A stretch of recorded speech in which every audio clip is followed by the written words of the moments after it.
The stage lights burned brighter than the sun, and Elias Carter stood beneath them, heart pounding like a war drum. At 25, he was no longer the trembling boy who'd been cast out, but the weight of that rejection still clung to him like damp clothes after a storm. Tonight, in front of thousands, he would rewrite his story. 15 years earlier, Elias had been a wide-eyed 10-year-old, clutching a rainbow sticker he'd found at school. His father, Richard Carter, CEO of Carter Enterprises, a titan of New York's tech industry, had stared at that sticker as if it were a grenade. "You're no son of mine," he'd said, voice cold as steel, before turning his back. Elias's mother, too weak to fight, had watched in silence as her son was sent to live with a distant aunt in Brooklyn. That was the last time Elias saw his father's face, until tonight. The memory stung, but Elias shoved it down, focusing on the crowd before him. The rally was a sea of colors, rainbow flags, hand-painted signs, faces of every shade united under one cause.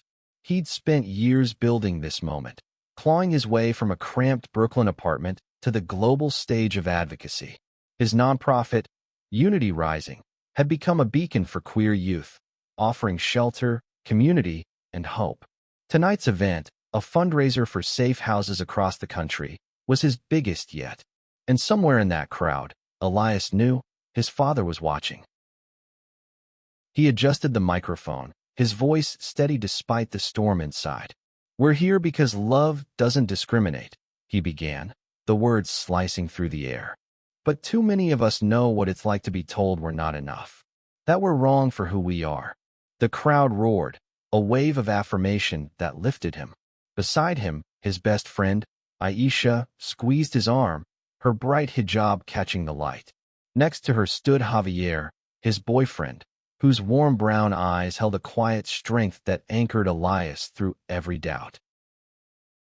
Elias's childhood had been a battlefield. After his father's rejection, his Aunt Clara took him in, a no-nonsense woman who ran a bodega and loved him fiercely. But Brooklyn wasn't kind to a queer black kid in the early 2010s. School was a gauntlet of slurs and shoves, and Elias learned early to keep his head down. Yet Clara's mantra, "You're enough," always kept him going.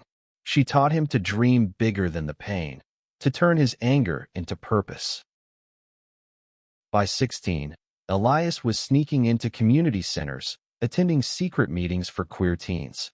That's where he met Aisha, a firebrand activist with a laugh that could light up a room.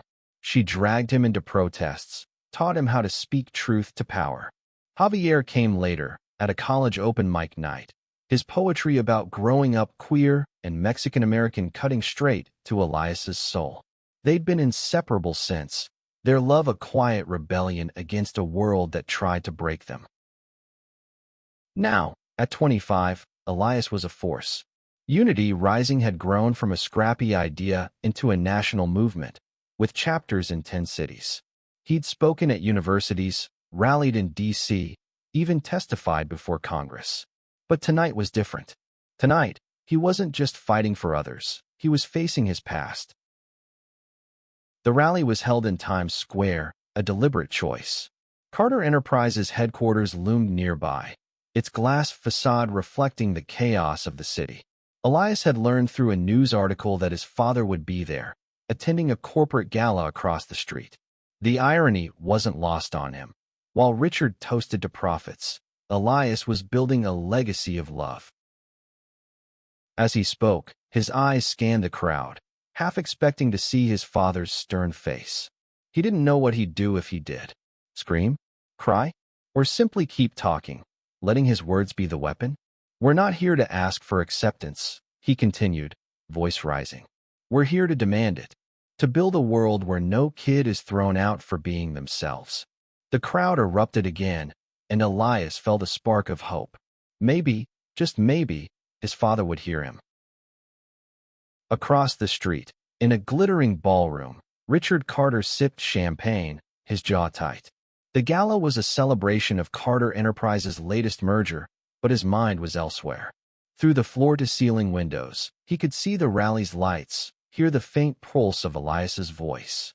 He hadn't known his son would be here, not until a colleague mentioned it, casual as a weather report. "Your kid's out there stirring things up," the man had said, oblivious to the history. Richard's grip on his glass tightened. He hadn't seen Elias in 15 years, not since that night in their Upper East Side penthouse. The memory was a splinter in his mind. Elias, small and trembling, holding that damn sticker. Richard had been raised in a world where weakness was a sin, where men like him, powerful, untouchable, didn't have sons who strayed. Disowning Elias had felt like cutting out a diseased limb, necessary to preserve the whole. But now, at 52, with gray creeping into his temples, Richard wasn't so sure. The gala buzzed around him, suits and gowns, clinking glasses, hollow laughter. His wife, Margaret, was across the room, charming investors with her practiced smile.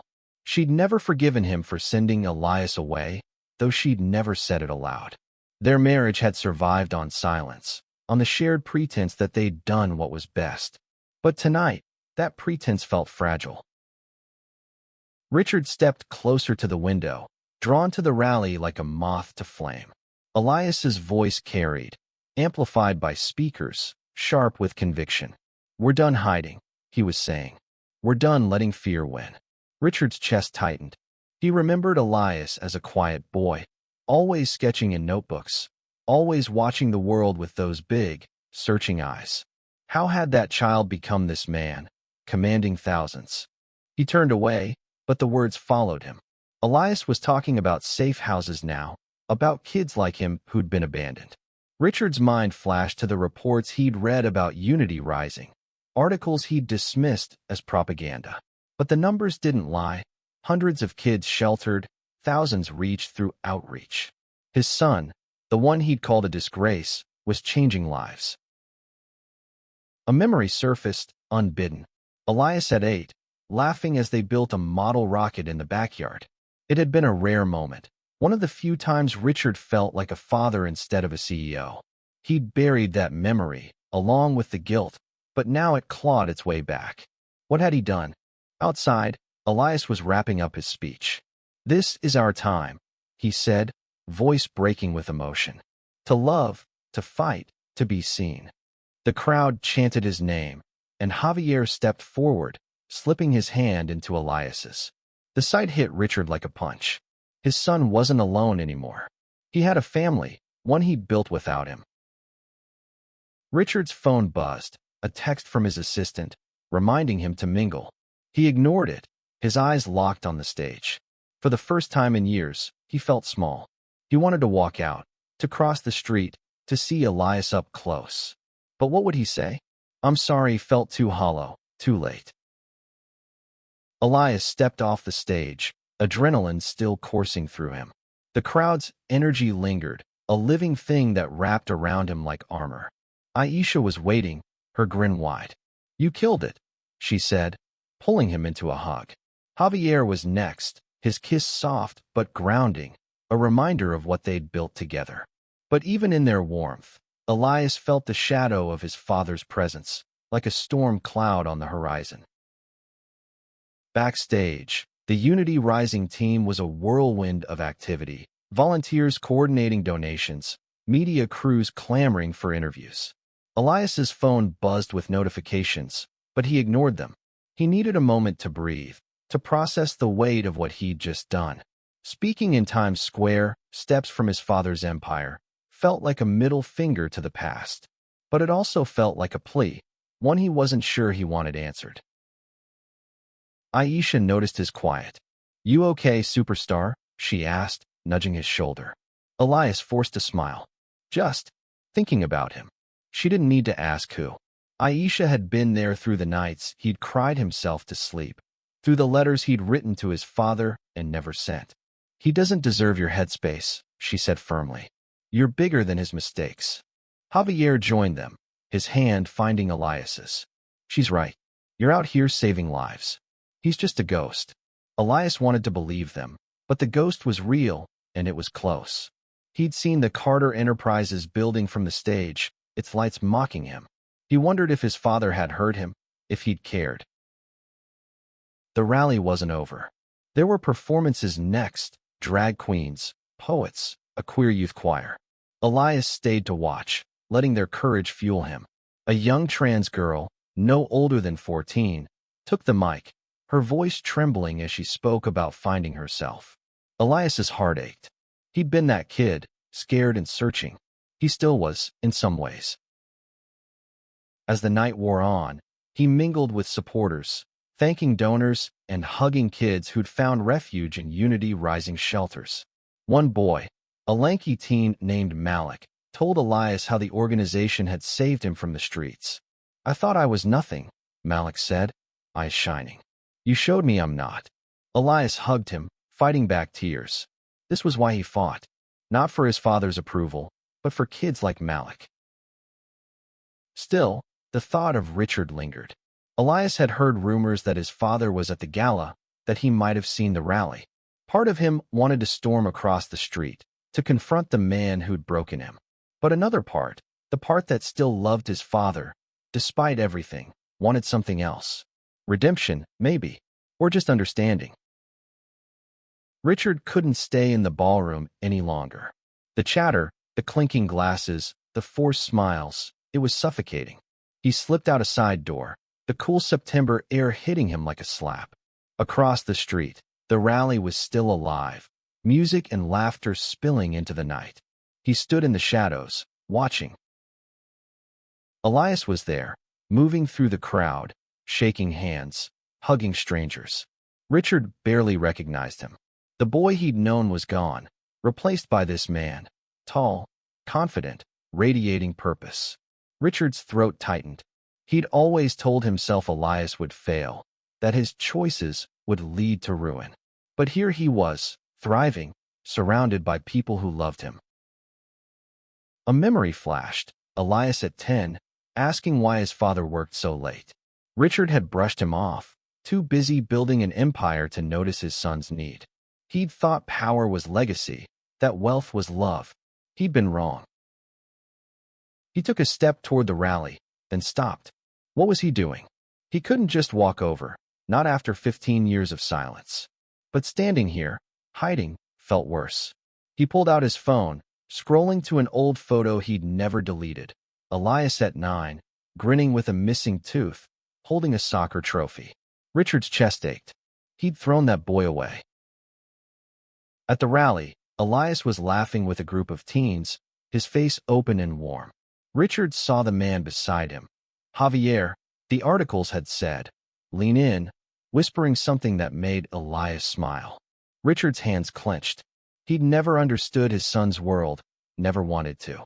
But now, watching them, he felt a pang of something unfamiliar. Regret? Envy? He didn't know. A woman approached Elias, her hijab bright under the stage lights. She said something, and Elias threw his head back, laughing. Richard remembered his son's laugh, how it used to fill their house. He hadn't heard it in so long. He took another step, then another, drawn by a force he couldn't name. The crowd parted, and for a moment, he thought Elias saw him. Their eyes didn't meet, but Richard froze, heart pounding. He turned and fled back to the gala, the noise swallowing him whole. The rally wound down, but Elias's heart was still racing. He'd felt something out there, a prickle on his neck, like eyes watching him. He scanned the crowd again, but his father wasn't there. Maybe he'd imagined it. Maybe he'd wanted it too much. Javier noticed his distraction. "You're doing it again," he said softly, pulling Elias into a quiet corner. "Chasing ghosts." Elias sighed, leaning into him. I thought he might show up." "Stupid, right?" Javier shook his head. "Not stupid. Human." Aisha joined them, her energy undimmed despite the late hour. "We raised over $1 million tonight," she said, grinning. "You're a rock star, Elias." He managed to smile, but his mind was elsewhere. The success felt hollow without closure. He'd spent years telling himself he didn't need his father's approval, but standing here, in the shadow of Carter Enterprises, he wasn't so sure. They headed to a nearby diner, a tradition after big events. Over greasy fries and milkshakes, the team debriefed, laughing and planning. Elias tried to stay present, but his thoughts kept drifting. He remembered the last time he'd seen his father, the way Richard's eyes had hardened, the door slamming behind him. He'd been a kid, powerless. Now, he had power, maybe not his father's kind, but power all the same. Aisha kicked him under the table. "Stop brooding," she said. "You just changed the world out there." Elias laughed, but it was strained. "I keep wondering if he heard me. If he cared." Javier reached for his hand. "If he didn't, that's his loss. You're enough, Elias. You always were." The words echoed Clara's, and Elias felt a lump in his throat. He wanted to believe them, but the wound was still raw. He excused himself, stepping outside for air. The city hummed around him, indifferent. He looked up at the Carter Enterprises building, its lights still blazing. On impulse, he pulled out his phone and typed a message he'd never send. "I'm still your son." Why wasn't that enough? Richard didn't sleep that night. He sat in his office, the city dark beyond his window, replaying Elias's speech in his mind. He'd found a live stream online, watched it 3 times, each word cutting deeper. His son was a stranger, yet every gesture, every inflection, was achingly familiar. He'd wanted to hate Elias, to dismiss him as a rebel without a cause. But the truth was undeniable. Elias was extraordinary. Margaret found him there at dawn, her face drawn. "You saw him?" she said, not a question. Richard nodded, unable to meet her eyes. He's doing something real," he said, voice rough. Margaret's lips tightened. "He's been doing something real for years. You just didn't want to see it." She was right, and he hated it. He'd built a fortress around his life, his beliefs, but it was crumbling. He thought of the gala, the hollow applause, the deals that meant nothing in the face of Elias's work. He thought of the boy he'd sent away, the man he'd become. He thought of the years he'd lost. "I want to see him," Richard said, the words surprising even himself. Margaret's eyes softened, but her voice was firm. "Then do it. But don't expect him to make it easy. You broke his heart, Richard. You don't get to waltz back in." He knew she was right, but the need to see Elias, to say something, anything, was overwhelming. He spent the day digging into Unity Rising, reading every article, every testimonial. The stories of kids saved, families rebuilt, hit him like a freight train. His son had built something bigger than his empire, something that mattered. By evening, Richard made a decision. He'd go to Elias's next event, a smaller gathering at a Brooklyn community center. He didn't know what he'd say, or if Elias would even speak to him, but he had to try. For the first time in years, Richard Carter felt like a father, not a CEO. The Brooklyn Community Center was packed, a smaller stage, but no less electric. Elias was speaking again, this time about policy reform, his voice steady and sure. Javier and Aisha flanked him, their presence a quiet strength. The crowd was diverse, teens, parents, activists, all drawn to Elias's fire. He was mid-sentence when he saw him. Richard, standing at the back, his suit out of place among the casual crowd. Elias's voice faltered, just for a moment. The room didn't notice, but Javier did, his hand brushing Elias's in silent support. Elias kept going, but his eyes kept flicking to his father, searching for something. Anger, pride, anything. When the speech ended, the crowd surged forward, but Richard stayed put, his face unreadable. Elias felt a pull, a need to confront him, but fear held him back. What if his father rejected him again? What if he said nothing at all? Aisha leaned in. "Go," she whispered. "You've carried this long enough." Elias nodded, heart pounding, and made his way through the crowd. Richard didn't move, his eyes locked on his son. Up close, Elias saw the lines on his father's face, the weight of years. He looked smaller than Elias remembered. "Dad," Elias said, the word strange on his tongue. Richard flinched, but didn't look away. "Elias," he said, voice low. I saw you in Times Square. I saw everything." The words hung between them, heavy with meaning. Elias waited, bracing for the blow. "I was wrong," Richard said, his voice breaking. "I thought I was protecting you, protecting us. But I was wrong. I'm so damn proud of you. Tears welled in Elias's eyes, but he didn't let them fall. He'd waited 15 years for this, but it didn't erase the pain. Not yet. Why now? Elias asked, voice raw. Richard swallowed hard. Because I couldn't look away anymore. You're my son. I want to know you. Elias's chest ached, torn between anger and hope. He didn't forgive his father, not fully, but he saw a crack in the wall that had separated them. Okay, Elias said finally. But it's not easy. It's not just words. Richard nodded, eyes glistening. I know. I'll do the work. For the first time, Elias believed him. They stood there, father and son, the crowd fading into the background. It wasn't a happy ending, not yet. But it was a start, a fragile, messy, human start. And for Elias, that was enough.